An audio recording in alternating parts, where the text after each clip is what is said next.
हनुमान जी कौन है? एक बार पार्वती जी ने शंकर जी से कहा, भगवान, आपने इस भगत रावण को कैलाश आने से रोक दीजिए, वरना किसी दिन मैं इसे अग्नि में भस्म कर दूंगी। यह जब भी आता है मैं बहुत दुखी हो जाती हूँ।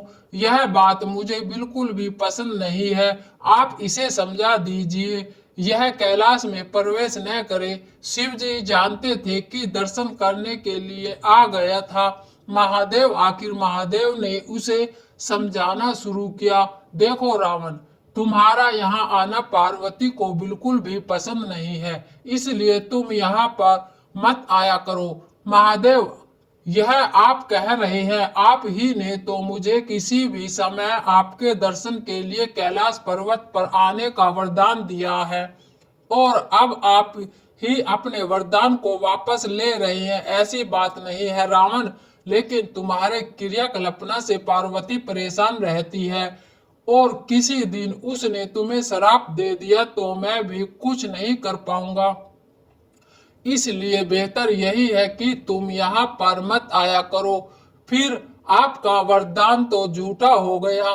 महादेव, मैं तुम्हें आज एक और वरदान देता हूँ, तुम जब भी मुझे याद करोगे मैं स्वयं ही तुम्हारे पास आ जाऊंगा, लेकिन तुम अब किसी भी परिस्थिति में कैलाश पर्वत पर मत आना।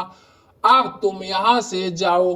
पार्वती तुमसे बहुत नाराज है। रावण चला जाता है, समय बदलता है। हनुमान जी रावण को श्रवण नगरी लंका को जलाकर राख करके चले जाते हैं, और रावण उनका कुछ भी नहीं कर सकता है। वह सोचते सोचते परेशान हो जाता है कि आखिर उसे हनुमान में इतनी शक्ति आई कहाँ से। ये परेशान होकर वह महल से ही शिव मंदिर में जाकर शिव जी की प्रार्थना आरंभ करता है। उसकी प्रार्थना से शिव जी प्रसन्न होकर प्रकट होते हैं। रावण अभिभूत होकर उनके चरणों में गिर पड़ता है।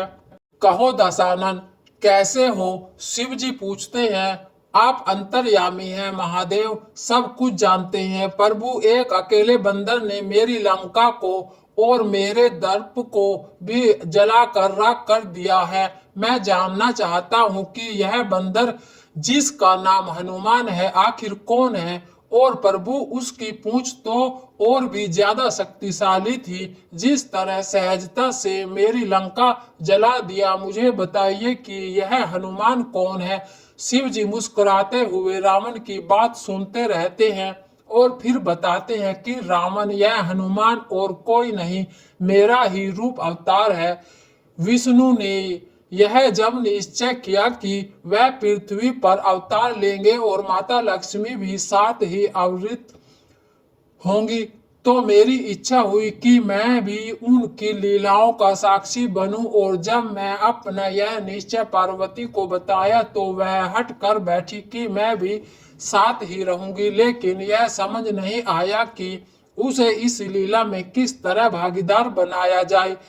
तब सभी देवताओं ने मिलकर मुझे यह मार्ग बताया, आप तो बंदर बन जाइए और शक्ति स्वरूपा पार्वती देवी पार्वती आपकी पूंछ के रूप में आपके साथ रहे, तभी आप दोनों साथ रह सकते हैं। और उसी अनुरूप मैंने हनुमान के रूप में जन्म लेकर राम जी की सेवा का व्रत रख लिया, और शक्ति रूप पार्वती पूंछ के रूप में, और इस सेवा के फल स्वरूप तुम्हारी लंका का दहन किया। अब सुनो रावण, तुम्हारे उद्धार का समय आ गया है, इसलिए श्री राम के हाथों तुम्हारा उद्धार होगा। मेरा परामर्श है कि तुम युद्ध के लिए सबसे अंत में प्रस्तुत होना, जिससे कि तुम्हारा समस्त परिवार भगवान श्री राम के हाथों से मोक्ष को प्राप्त करे और तुम सभी का उद्धार हो जाए। रावण की सारी स्थिति का ज्ञान होता है और उसे अनुरूप वह युद्ध की तैयारी करता है और अपने पूरे परिवार को राम जी के समस्त युद्ध के लिए पहले भेजता है, और अंत में स्वयं मोक्ष को प्राप्त होता है। हर हर